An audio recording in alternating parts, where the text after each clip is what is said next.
The next stop is On the Radar Radio. Stand clear of the closing doors, please. Yeah.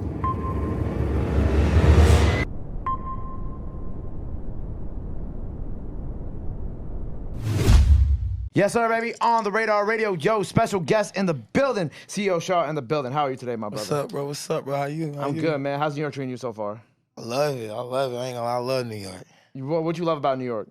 I don't know. It's like, I've been in Brooklyn, so like the, I don't know, I want to say like trenches vibe, but like, I don't know, the hood. I just like being in the hood. Like, and y'all got food everywhere on the corner. Go get some chicken. Right, you don't got to drive like 15, 20 minutes to get food, right? Like, that's love. That's love. You're from North Carolina originally, right? Yeah, North So it's like Carolina. it's like a big difference because like Yeah, I you know gotta like drive everything in the east South, you got to drive like 10, 15 minutes just to get food or to get something you want, right? Yeah, right on the money. At least 10, 15 minutes. So where in North Carolina are you originally from? I'm originally from this small city called Clinton, but like a city called Raleigh is what made me. Like I moved there when I was like 18 years old, and since then I've been there. Okay. I'm back and forth, but I was gonna say, what was the point of the move when you were 18?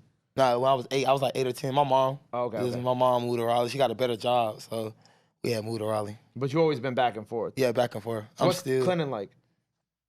Nothing. It's nothing out there. It's boring. Like straight country. Like country. I got one Walmart out there. Like I didn't know what Popeyes was. Like I didn't know what Bojangles was. None of that was till I moved to Raleigh. Like, it wasn't none of that out there growing up. Like you never seen none of that until you moved to Raleigh? Mm-mm. Right. But did you know about it? Nah, because I never left Clinton. Like, I never left Clinton at all until I was like 18 years old. Like when I moved to Raleigh and I'm seeing all this stuff, I'm like, whoa, like cookout, none of it's still not a cookout in Clinton. Like all that, I ain't know about none of that. That's crazy. So you were it's kind of like a culture shock when you first moved to Raleigh. It's a big difference. Clinton and Raleigh is a big difference. So going from like that country setting to that like to like the city vibe, right? Like was music playing a role at that early age too for you? Like, cause I'm assuming like a place where there's not a lot to do, it's like you don't got a lot to do, so you kind of like left with yourself. Nah, it was crazy. I really just got into music. I really just got into music. I was like into like just being outside, like being in the streets. Like I was never in like music. Didn't really get into my life till like the last 2-3 years. Well, what changed, I guess, in your life where you were like, all right, like maybe I should like leave, like being outside, being in the streets behind, and I should like try to do something more legit with myself. Just like I'm trying to make a legit move. Like I'm like, all right, I done did this, that, and third. It's time to like, I'm getting older. It's time to make some different moves and go legit. Like get some real money, like, and can do whatever I want with it. Right. Was it like also kind of like the 1 foot in, 1 foot out? It wasn't working. Doesn't work. What you mean by that? Like 1 foot in, like you can't be 1 foot in with something and 1 foot out of something. You got to be all into something. Yeah, that's what I'm finding out right now. Yeah. Oh, you find out? Yeah, I'm finding out. It's just through like I guess like making the music and then trying to do the legit stuff that you kind of realize that's like maybe you can't just like not take this seriously. I'm starting to realize you gotta be all in with this music stuff. Like all in, like 100% in. Well, even you're independent too, still technically, right? Yeah, I'm independent. I don't got nobody behind me. It's just me, literally. Like me and my manager, like literally nobody, just me. I got my bros and stuff, like my family, but like I don't got no big person behind me, none of that. Just me and bro. I was about to say, like, especially when you don't even have like that machine behind you, it makes it even harder to just not be like 2 feet into the music because then you have nobody. Like your career path relies on you doing what you have to do. You know what I'm saying? Like you can't just like fall back and be like, oh, like the label gonna handle. I gotta wake up every day like, all right, what I gotta do today? But I don't got nobody behind me like, oh, do this today, or I'm gonna do this for you. It's me. Or I gotta do this today. How I'm gonna stay in these people's face today? Right.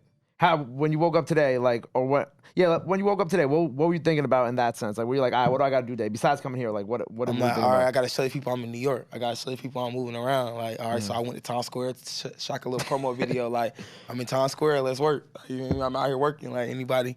Because usually when I go to States, like, it's crazy. It be still shocking me. Like, people really be watching my page. Like, they hit me up. Like, oh, bro, I see you here. I'm trying to pull up. I'm trying to give you some merch. Or I'm trying to tap in. Let's work. I rock with your music. I can cuss. Yeah, I fuck with your music. So, like, it'd be crazy. So I just did like that. Like, all right, I'm standing face. Then I took a picture. Like, I tried to take a picture. I try to post on my Instagram at least 2 times a day, but if not 1 time a day. And then like, I try to give him a picture at least 2-3 times a week. So, like, today I was like, all right, I got to give him a picture showing that I'm in New York. Right. I took a picture, woke up. Me and my cameraman, we took a picture. And I put it on Instagram. It's kind of like that's like also the all hustle, no luck mentality too. Yeah, so all hustle, no luck. That's me. Like, that's my mentality. I grew up on that. Like, my mama always like being strong on that, like ain't nobody gonna give you nothing. Like you gotta go get it. Like you gotta go. I ain't saying she influenced me to hustle, nothing, but she always said like you gotta go get anything you want. Ain't nothing just gonna fall in your lap. Right? So that's why I really all hustle, all luck. That's me. Do you not believe in luck at all? Nah, like anything that you got, anything that happened to you, like it didn't just happen because of luck. Like either you put in work, like or like it was meant for you. Like it was gonna happen regardless. It won't just lucky that it happened. To me, that's what I feel like. Right. You feel like, but okay. What about like right place, right time, too? That's you being good. Like that's not. I don't know. Consider being luck. It's just you being like you doing the right things. Like you being. Yeah. I mean, nah. I don't believe in luck. Everybody be trying to. I don't believe in luck. I feel like everything's supposed to happen how it happened. Like it ain't no luck. Like it just you was meant. That was meant for you. Right. I say everything happens for a reason, but I also do believe like sometimes people get lucky here. You do? There. Yeah.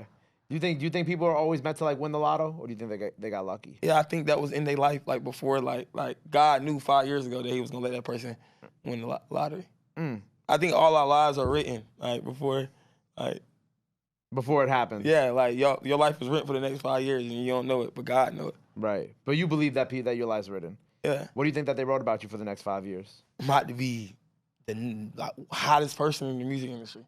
Like, stamp, I know that. Like, the next 5 years, I'm going to be one of the people, like, oh, yeah, CEO Showoutt, he one of the ones. Right. You talk about God a lot, too. Is like, are you religious like that? Yeah, I'm religious. Okay. Yeah. I feel, you know what's crazy? I feel like when I talk to artists who are from the South, it's crazy because, like, I feel like New York artists aren't, like, they don't really always mention God, but, like, everybody from the South always mentions God. Yeah, I'm religious. I am. I'm high on my spirits. What do you mean by high on your spirits? Like, I'm connected with my spirit. Okay. Were you religious growing up, too? Was it, like, kind of like your mom? Yeah, kinda. Yeah. My mom ain't. My grandma. Oh, your grandma. Okay. Yeah, my grandma. Yeah. Do you talk to God a lot? Yeah. Okay. That's why you're doing so well because you already know. You already talk. You already not manifest, but you like talk to God. I manifest though. Yeah. You manifest. I do manifest. Yeah. So with this project, right? Obviously, I felt like listening to it, like this is kind of like what we were all just talking about, like the amalgamation of like you all hustle, no luck, right? So do you feel like this was kind of like people? Do you feel like I feel like looking at this project and seeing what it's done so far, I feel like this is like a lot of people's introduction to you too. This is exactly what it is. Cause I only been rapping I started January. My first time getting in the booth ever was December of last year. Right. And I dropped my first song January 20th of this year. So it was like I gave them 4 or 5 singles, and it was like, all right, let me give y'all a whole catalog to like get every side of me real quick to give y'all an introduction like of who I am. Right. So yeah, it really is. Right. And I love how you kind of like it. Obviously, it felt true to you. It felt true to like what I feel North Carolina, but then also like you had like some of the Florida guys on there, like you had Jimm on there and shit like that. Yeah, I'm locked in with Florida. Yeah, because like originally, like when I first saw the project, I thought you was from Florida. That's what everybody think. That's crazy. Everybody think that they're like, "Bro, you from Florida?" Nah, I'm from North Carolina. But everybody, I love Florida though. I rock with Florida. We locked in. Like, shout out to SCY Jimm, shout out to Wiz Hammond, shout out to the Chicken Fire family. Like, I'm locked in with them. Like, why do you think that they always think you from? Is it because you have songs with them, or is it because or something else? Why do you think? I mean, people think you from Florida? I could say SCY Jimm and Wiz. Yeah, it was on some like music, and then like we just locked in. Yeah, so yeah, it's on some music. Just on some music shit. So how did you first meet them? So I'm like, I was 3 songs in, and I'm like, all right, I gave them 3 songs with myself. It's time to get a feature. And like, SCY Jimm really like, I listened to him. Like, before I started rapping, like, he was somebody I bumped. Like, that Rookie of the Year album, I listened to that every day. So at this time, he was one of the people I was, like, every day I wake up, you know how you got that artist, you wake up bump? I'm listening to him. So I'm like, he young, turned. This was before he signed to QC too. I'm like, he trying to make his way. I'm trying to make my way. Let me see what he gonna do. Like, I'm gonna hit him up and see what I hit him up. He responded ASAP. Like, the next day, like, oh, boom, gave me a good price. Me and my manager, like, I sent him the deposit that day. Next week, we went to Florida and locked in. We was with each other all, like, he a genuine dude, like, locked in with me all day, shot the video, went and got food, all that. Like, I rock with bro. What about Wiz? Wiz was on some, I was with Jimm, and we was just talking to him, like, about what we gonna do, next move. And we was telling them, like, we knew we were gonna drop a project in the next 30 days, 60 days, and we probably gonna want another artist up there. And we was like, we want somebody, I was rocking with Wiz too, I was listening to Wiz too. So I'm like, y'all can hit up Wiz, we know y'all cool with each other. And they put us on with Wiz. Wiz called it, we got on the phone, bro. Bro told us the price. He pulled, next 2 days, he pulled up, we did the feature. And then we waited though like a month and then shot the video, and then we just been locked in, right? Oh, wow. Locked in. Who else from Florida do you like? Golden Boy Counter, Kodak, Young and Ace. Yeah, that's really who I listen to from Florida. Yeah. What about from North Carolina?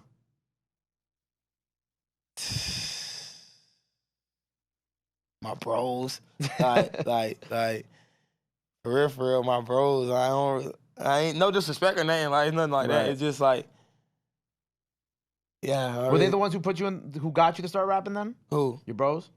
Yeah, everybody around me, bro. You don't need to rap, cause like I've been like on this like traveling, popping, going to the club. Like, I used to get paid to go to the club before I even rap. Like people would just be like, cause I'm coming to the club, I'm Showoutt. Like they gonna come to the club, cause I'm gonna make it lit. I'm gonna have fun. I'm gonna pop a bottle to make sure the girls having fun, make sure my bros lit, like everybody have fun. So like, in a way, everybody just kept saying like, bro, you need to rap, you need to rap, you need to rap. And then it was on some like, I'm like, shit, I see all these people getting millions of dollars, $2, $3, $4, $5 million off of just rapping, getting $50,000 a show. We just got to put in the work. I'm ready to put in the work. Let's do it. So I'm like, yeah, come on. And you were always Showoutt? Yeah, I've always been Showoutt. Okay. I just stamped the CEO as far as the rap name. Okay. But I've been Showoutt all my life. Like, that's me. Nah, getting paid to go to the club before you was even an artist who was crazy. Who? I said getting paid to go to the club before you were CEO Showoutt? Yeah, not for real, yeah. Yeah, I was. Like, getting paid to host the club. Like, coming there, get on the mic, just turn everybody up, pass shots out. Oh, so you were like a host. You were like, in a way, yeah. You was hosting. Okay, yeah, that's what they was doing. In a way, trying to, but I won't really, I guess a host. It was just, yeah, in a way, though, yeah. So what do you go after this? Like, what do we, do you want to be with a label? Do you want to stay indie? Like, I mean, it's like, it's working for me. It's like, don't get me wrong. A label come with the right amount, situation, everything will make sense on my end, they end. Then I'm all for it. But like right now,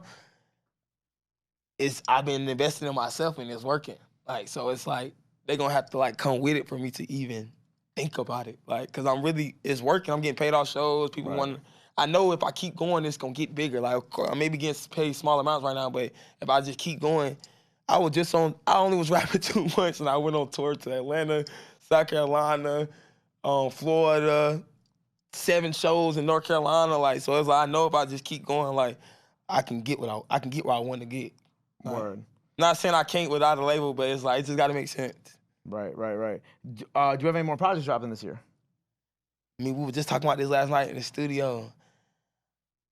My birthday is in 10 days, so I was gonna give everybody a little small EP, but I think I'm about to just work out with singles right now. I think I'm about to just do some give everybody singles, because I got so many songs, like, and it's like, I think I'm gonna just do singles right now. For real.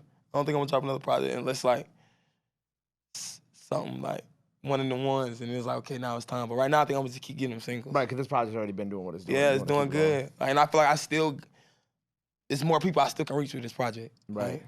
Well, I'm excited to see what you do next, bro. Appreciate you. Make sure y'all go get the project out now. Right now. What else we got coming up besides that? I'm dropping a single in 10 days on my birthday, June 15th, called Let's Get High and Drunk, produced by my dog Mix by L. It's dropping on my birthday. Other than that, yeah, I'm just gonna be working. Y'all just stay tuned. Like, follow me on all Instagram, all social medias at CEO.Showoutt with 2 T's. Just stay tuned to me. I'm gonna be working. I got videos. I'm supposed to be setting up. We're supposed to be setting up like another independent tour and starting in July. So hopefully that works out and I'm back on the road. Word, man. Well, I'm excited for it. Well, All Hustle No Luck project out now. Make sure you go check that out. Before you get out of here, anything else you want to let the people know? Where they can follow you at, all that good stuff. Now is the time to do it. This camera right here. Yeah. Y'all know what's going on. The youngest turn nigga out of North Carolina. Y'all follow me on all social medias at CEO Showoutt. Go stream the hottest D-boot mixtape out right now. All Hustle No Luck on all platforms. Let's go. Shout out all my bros. Shout out my label. Shout out my manager. You good. Go ahead. Shout out to my management. Shout out to my bros. Let's go. There you go. Well, make sure you go check that out. Make sure you run up the project. Go follow him. Go show him some love. Go show him support. Love is free. Support is free. But y'all already knew that. Till next time, on the radar. We out. Bow. My God. Love.